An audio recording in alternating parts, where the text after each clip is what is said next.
আসসালামু আলাইকুম রহমতুল্লাহ।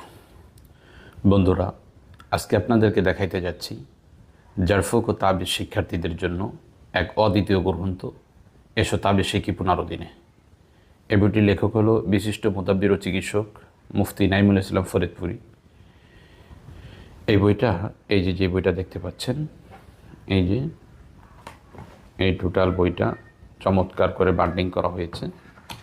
এই বইটার মোট পৃষ্ঠা হলো 168 পৃষ্ঠা বইটার মধ্যে।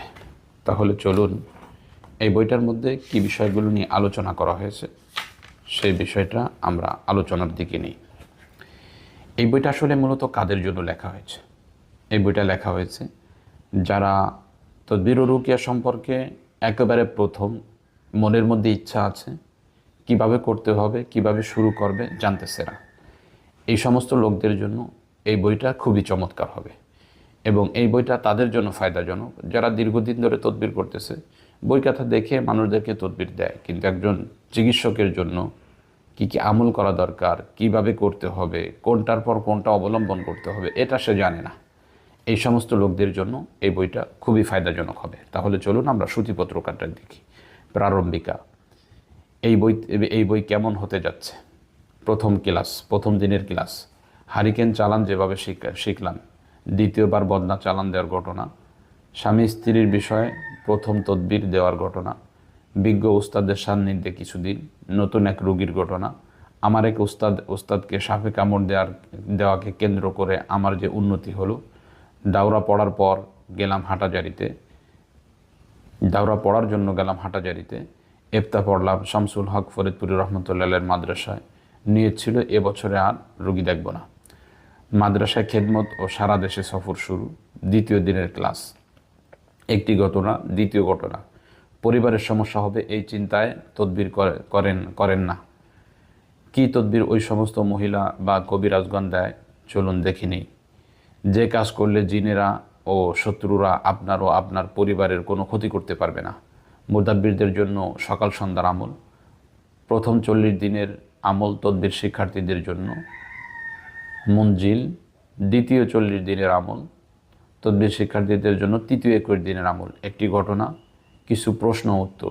তৃতীয় দিনের ক্লাস, তদবির লেখার আদব। রোগ পরীক্ষা করার নিয়ম, যদি আপনার আচরণটা এমন হয়। সিবিয়ান কাকে বলে? চোখ দর্পণ সম্পর্কে কিছু কথা আজ আরও একটি আলোচনা করব। মুরাকাবা করার নিয়ম 7 বার। কিভাবে জিন জবাই বা বন্দি করবেন, কিছু প্রশ্ন উত্তর। চতুর্থ দিনের ক্লাস, একটি ঘটনা, জিন হাজির করার কৌশল, জিন আসার আলামত, কত সময় জিন আসবে, একটি ঘটনা। জিন হাজির করার দ্বিতীয় পন্থা, জিন হাজির করার তৃতীয় পন্থা, জিন হাজির করার চতুর্থ পন্থা, জিন হাজির করার পঞ্চম পন্থা, জিন হাজির করার ষষ্ঠ পন্থা। জিনকে রোগীর শরীরে বন্দি করার উপায়, বন্দি করার কিছু উপায় নিম্নে তুলে ধরা হলো। এখন মুদাব্বির কী করবে, একটি ঘটনা। যদি কোনো জিন আপনার কথায় তার পিতামাতাকে না ডাকে, কিছু প্রশ্ন উত্তর। পঞ্চম দিনের ক্লাস, একটা ঘটনা শোনাই আপনাদেরকে। জিন চলে যাওয়ার পর রোগী বেহুশ হয়ে গেলে কী করবেন, করণীয়।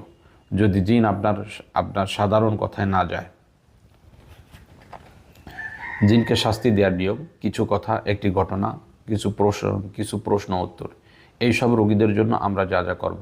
ষষ্ঠ দিনের ক্লাস, কিছু কিতাব মোতালা করার অনুরোধ করছি। জিনকে বোতলে বন্দি করার কোনো প্রমাণ আছে কিনা। আমরা জিনের চিকিৎসা 2 ভাবে করি। জিনকে বোতলে বন্দি করার নিয়ম, জিনকে মেরে ফেলার উপায়, একটা রোগীর ঘটনা। আরও একটি রোগীর ঘটনা, জিনকে পুড়িয়ে ফেলার উপায়। দূর থেকে জিন ক্ষতি করলে, শরীরে হাজির না হলে এ বিষয়ে কিছু কথা, কিছু প্রশ্ন উত্তর। সপ্তম দিনের ক্লাস, সেই তদবিরগুলো এই। কিছু রোগীর কানে বিভিন্ন কথা শুনতে পায়। আমার এক রোগীর ঘটনা। আরও একটি রোগীর কথার ঘটনা। আসলে এই সমস্যাগুলো কেন হয়? কানের কথা শুনলে যা করবে। তুলারাশি দ্বারা কী কাজ করতে হয়, তুলারাশি কে, তা কিভাবে বুঝবো। তুলারাশির গুণাগুণ কি নষ্ট করা যায়? তুলারাশির হাত নষ্ট হলে সমাধান করার নিয়ম, একটি ঘটনা। তুলারাশির প্রয়োজনীয়তা, আয়না পড়ার নিয়ম, আয়না পড়া জানার পরে সতর্কতা। আয়নায় জিন হাজির করে বোতলে বন্দি করার উপায়। জিন যদি রোগীর শরীরে থাকে তুলারাশি দ্বারা বন্দি করা যাবে কিনা। জিনেরা দূর থেকে রোগীদের যে সমস্যাগুলো করে, আমার জীবনের সর্বপ্রথম রোগী যা কথা বলতে পারে না, রোগী কথা বলতে না পারলে তদবির, জিনের রোগী চোখে না দেখলে যা করবেন, জিনের কারণে মাথা ব্যথা, শরীরের যে কোনো স্থানে ব্যথা হলে তদবির, জিন ছাড়ানোর পরে যে তদবির দিবেন, কিছু প্রশ্ন উত্তর। অষ্টম দিনের ক্লাস, একটি রোগীর ঘটনা, উম্মাদ রোগের কিছু কারণ, উম্মাদ রোগের চিকিৎসা, উম্মাদ রোগীদের মূল সমস্যা, এক রোগীর ঘটনা, এইরূপ ঘুমের চিকিৎসা। অনেক বাড়ির মানুষেরা মনে করে যে তার বাড়িতে কিছু একটা আছে। দুষ্ট জিন বাড়িতে থাকলে যে সমস্যা হয়, জিন মানুষের বাড়ি থাকার প্রথম প্রমাণ। দ্বিতীয় কারণ, বাড়ির জিন বা সম্পদ থেকে মুক্তি পাওয়ার উপায়, বাড়ি বন্ধ দেওয়ার নিয়ম, শহরের ফ্ল্যাট বন্ধ করার নিয়ম, কিছু প্রশ্ন উত্তর। নবম দিনের ক্লাস, যদি বাড়িতে জিনেরা বহু পরিমাণে সমস্যা করে তাহলে করণীয়, জিনেরা বাড়িতে পাথর মারলে করণীয়, বাড়িতে জিন বাড়িতে যদি হাজার হাজার জিন বসবাস করে তাহলে করণীয়, বাড়ি বন্ধ দেওয়ার পরেও পরিবারের লোকেরা কোনো সমস্যা অনুভব করলে, বাড়ি বন্ধতে ফায়দা না পাওয়ার কারণ, ভয়ানক জিন যদি যেতে না চায়, নির্ধারিত বাড়িতে বাচ্চা ক্রন্দন করলে করণীয়। এখান থেকে শুরু হতে যাচ্ছে জাদুর বিষয় নিয়ে আলোচনা। আমার একটি রোগীর ঘটনা, ভাঙ্গার একটি রোগীর ভয়ানক ঘটনা। এখন প্রশ্ন হলো, এই জাদু কারা করে, জাদু কিভাবে করা হয় ও তার কারণ কি কি, ক্ষতি কি কি। আমরা পরীক্ষা করে দেখি যে অধিকাংশ রোগীদের জাদু সমস্যা, কিন্তু প্রশ্ন হলো এত জাদু করে কারা। জাদু কি কিছু মন্ত্র পড়লেই হয়ে যায়? একজন জাদু শিক্ষার্থী ব্যক্তির ঘটনা। এই মন্ত্রের শুরুর বাক্য এমন ছিল, কুফরি মন্ত্র বা জাদু দ্রুত কাজ করে এমন কথা আমাদের দেশে বহু প্রচলিত। আমার একটি রোগীর ঘটনা, যে কারণে এই ঘটনা বললাম, কিছু প্রশ্ন উত্তর। দশম দিনের ক্লাস। এখন কথা হলো, জাদু করলে কি আলামত মানুষের মধ্যে প্রকাশ পায়? কাউকে জাদু করলে সেগুলোকে নষ্ট করা যেভাবে নষ্ট করবেন। রোগীকে গোসল দেওয়ার জন্য গামছা পরা, সূরা কাফিরুন, সূরা ইখলাস, সূরা ফালাক ও সূরা নাস। জাদুর কারণে যাদের নাক কান দিয়ে রক্ত আসে তাদের জন্য করণীয়। উক্ত নকশা আরও যে কারণে ব্যবহার করা যায়। রোগী যদি দূরে থাকে তাহলে জাদু নষ্ট করার উপায়। দূরের রোগীর যদি ক্ষতি যদি বারবার হয় তাহলে করণীয়। প্রবাসীরা জাদুতে আক্রান্ত হলে যেভাবে চিকিৎসা করবেন। দোকানে জাদু নষ্ট করার নিয়ম। দোকানের জাদু নষ্ট করার আরও একটি নিয়ম। জাদু থেকে বাঁচার জন্য আংটি পরার নিয়ম।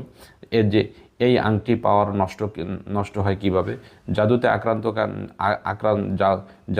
জাদুকে জাদুকারের দিকে ফিরিয়ে দেওয়ার আমল, কিছু প্রশ্ন উত্তর। আয়াতুল কুরসি আমল যেভাবে করবেন। জাদু আক্রান্ত ব্যক্তির জন্য উপদেশ। 11তম দিনের ক্লাস, বদনজর কি, বদনজর কার থেকে লেগেছে, জানা থাকলে যা করতে হবে।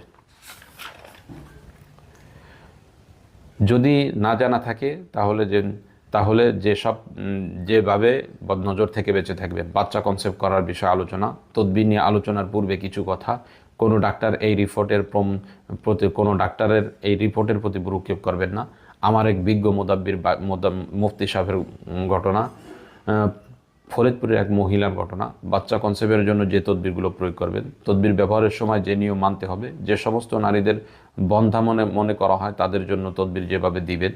যাদের বাচ্চা কনসেপ্ট করে ঠিক কিন্তু নষ্ট হয়ে যায় তাদের জন্য করণীয়। বাচ্চা নষ্ট না হওয়ার তদবির। যে নারী শুধুমাত্র মেয়ের সন্তান হয় তাদের ছেলে সন্তান হওয়ার তদবির। 12তম দিনের ক্লাস। কয়েকটি কারণে মেয়েদের বিবাহ হয় না। বিবাহের যে তদবির দিলে অতি দ্রুত বিবাহ হয়। একটি মেয়ের ঘটনা, যদি 40 দিনে কাজ না হয় তাহলে করণীয়। অবৈধ সম্পর্ক ভাঙার তদবির। অবৈধ সম্পর্কে ভাঙার তদবির। যে সমস্ত শত্রুরা বারবার ক্ষতি করে তাদেরকে দমন করার তদবির। শত্রুর জবান বন্ধ করার তদবির। কেউ কোনো প্রতিষ্ঠানের সাথে শত্রুতা পোষণ করলে তার শত্রুতা থেকে বন্ধ করিয়ে দেওয়া বা তাকে এড়িয়ে দেওয়ার তদবির। শত্রুকে একটু শাস্তি দেওয়ার একটি আমল, একটি ঘটনা, কিছু প্রশ্ন উত্তর। 13তম দিনের কিনা, স্বামী স্ত্রীর ভালোবাসা পাওয়ার আমল। স্বামী স্ত্রীর মধ্যে মহব্বত সৃষ্টির তদবির। মহব্বত সৃষ্টির আরও একটি তদবির। মহব্বত সৃষ্টির শক্তিশালী আমল। স্বামী স্ত্রীর মহব্বতের আমল। স্বামী স্ত্রীর আনুগত্য করার আমল। পরিবারের মধ্যে ভালো সম্পর্ক তৈরি করার আমল। বিট লবণ পড়ার আমল। স্বামী স্ত্রীর এই ক্লাসের মধ্যে মোট কথা স্বামী স্ত্রীর মধ্যে যত সমস্যা আছে এই সব সমস্যাগুলো যেগুলো আমরা অভিজ্ঞতার আলোকে ফায়দা পেয়েছি এই বিষয়গুলো নিয়ে আলোচনা করা হয়েছে। 14তম দিনের ক্লাস, যে সমস্ত কারণে বাচ্চা কান্না করে। এক যুবকের ঘটনা, বাচ্চা ক্রন্দন করলে যে তদবির প্রয়োগ করতে হবে। যদি বাচ্চা আড়ি ধরে কান্না করে, যে সন্তান পিতামাতার কথা শোনে না, মুদাব্বিরের সুনাম অর্জন করার তদবির, যে বাচ্চা মাদ্রাসা বা স্কুলে যেতে চায় না, গাভীর দুধ দহন করতে না দিলে করণীয়, গরুর বাতাস বা বদনজর লাগলে করণীয়, সাপের বিষ নষ্ট করার তদবির, জিন সাপে কামড় দিলে করণীয়, কুকুরের বিষ নষ্ট করার তদবির, বিড়ালে কামড় দিলে করণীয়, 15তম দিনের ক্লাস। জিনকে বশ হওয়ার দুটি পন্থা, একটি ঘটনা, দ্বিতীয় ঘটনা কিছু ভয়ানক রোগীদের ঘটনা, যশোরে এক রোগীর ঘটনা ও এক বৃদ্ধ মহিলার জিনে ধরার ঘটনা। জিনকে বশ করার দ্বিতীয় পন্থা যে কাসবি বা আমলের মাধ্যমে জিনকে বশ করার আমল, জিনকে বশ করার 5ম পন্থা, জিনকে বশ করার 14তম পন্থা, জিনকে বশ করার 15তম পন্থা, জিনকে বশ করার 16তম পন্থা। কিছু প্রশ্ন উত্তর, ক্লাসের শেষ কথা, আমার কিছু কথা। এইভাবে এই বিস্তারিত সব বিষয়গুলো নিয়ে লিপিবদ্ধ করা হয়েছে এসো তাবিজ শিখি 15 দিনে এই বইটির দাম নিচ্ছে আমরা মাত্র 200 টাকা, কুরিয়ার খরচ 100 টাকা, মোট 300 টাকা খরচ হবে। যে সমস্ত বন্ধুরা নিতে আগ্রহী ডিসপ্লেতে দেওয়া নাম্বারে যোগাযোগ করে আপনি এই বইটি সংগ্রহ করতে পারেন।